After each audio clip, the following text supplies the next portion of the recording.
Hello बच्चों, आज हम लोग कार्बन एंड इट्स कंपाउंड से क्वेश्चन करेंगे। So let's see the question. Explain the nature of covalent bond using the bond formation in methyl chloride. हम लोग को CH3Cl कंपाउंड दे रखा है और हमें उसमें बॉन्ड फॉर्मेशन एक्सप्लेन करनी है कोवलेंट बॉन्ड के यूजिंग। कोवलेंट बॉन्ड क्या होता है? कोवलेंट बॉन्ड वो बॉन्ड है जो शेयरिंग ऑफ इलेक्ट्रॉन से बनता है। हमारे पास बॉन्ड या तो डोनेशन से बन सकते हैं या फिर एक्सेप्टेंस से बन सकते हैं इलेक्ट्रॉन के, या फिर शेयरिंग से बन सकते हैं। तीन टाइप के बॉन्ड्स होते हैं, right? Covalent bond, ionic bond and coordinate bond.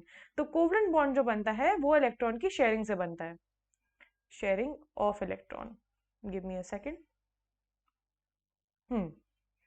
Sharing of electron से बनता है। क्यों ये बॉन्ड फॉर्मेशन जरूरी है? एलिमेंट्स अपना ऑक्टेट कंप्लीट करने के लिए बॉन्ड फॉर्म करते हैं, तो ये शेयरिंग ऑफ इलेक्ट्रॉन्स होता है जैसे ये लोग ऑक्टेट कंप्लीट कर पाए। अभी CH3Cl में दिखाते हैं कि ये कैसे होता है। सबसे बीच में हम लोग कार्बन लिख लेंगे एंड उसके तीन तरफ हाइड्रोजन आ जाएगा।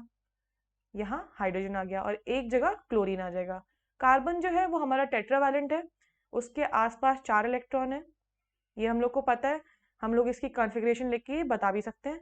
कार्बन जो है एटॉमिक नंबर 6 होता है इसका, तो इसकी इलेक्ट्रॉनिक कॉन्फ़िगरेशन होती है 1s2 2s2 एंड 2p2।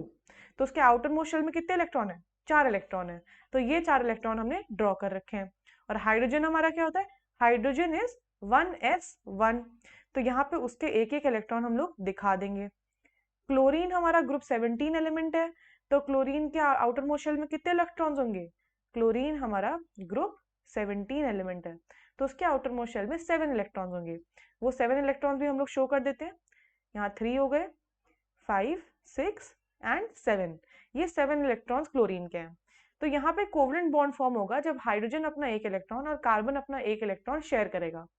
यहाँ पे देखो शेयरिंग दिखा देते हैं, दूसरे कलर से दिखा देते हैं जैसे क्लियरली दिख जाए bond formation.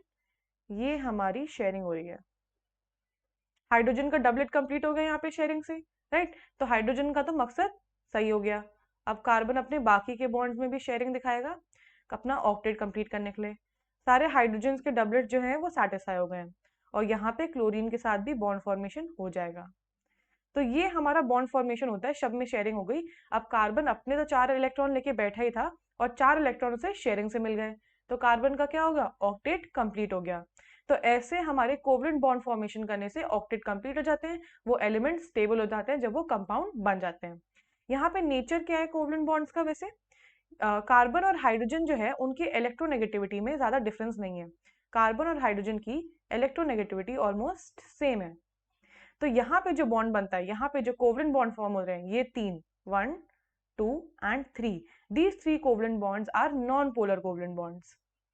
Non polar covalent bonds मतलब, एक सेकेंड, इसका ये मतलब है कि जो उनके इलेक्ट्रॉन्स हैं वो शेयरिंग में बिल्कुल बीच में, ऐसा नहीं है कि कोई एक एलिमेंट ज्यादा इलेक्ट्रॉन्स को खींच रहा है।